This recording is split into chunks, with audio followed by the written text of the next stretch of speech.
25 वर्षांपासून ते सत्तेत आहेत आणि मंत्रिपदही त्यांनी भूषवले आहे।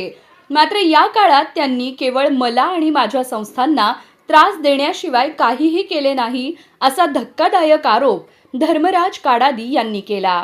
तसेच हा कार्यक्रम यशस्वी होऊ नये यासाठी अनेक प्रयत्न करण्यात आले, मात्र आप्पांचा कार्यक्रम कधीही फेल होऊ शकत नाही असेही धर्मराज काडादी यांनी सांगितले। बघा काय म्हणाले काडादी।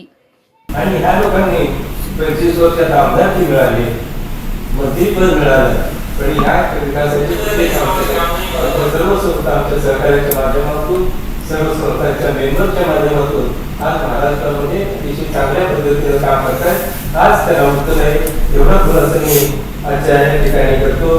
आणि ही मंडळी गेली 25 वर्ष मला आणि माझ्या संस्थांना इतका त्रास देत आहे हे आपण सर्वजण पाहताय। वास्तविकता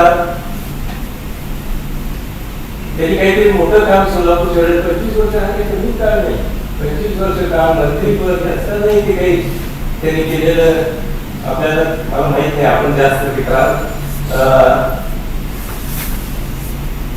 मला आणि माझ्या संस्थेला त्रास दिलेला तर आपण पाहिलेला आहे आणि अनुभव त्या ठिकाणी बघितलेला आहे। त्या पद्धतीचं हा कार्यक्रम फेल व्हावा अशा पद्धतीची भूमिका या ठिकाणी काम करण्याचं त्या ठिकाणी काही घटना मला दिसल्या, परंतु मला विश्वास आहे, मला एवढंच त्यांचं सांगणं आहे की संगमेश्वर आणि आप्पांचा कार्यक्रम आज फेल होण्याच्या दृष्टीनं कुठल्याही प्रकारची शंका माझ्या मनात नाही।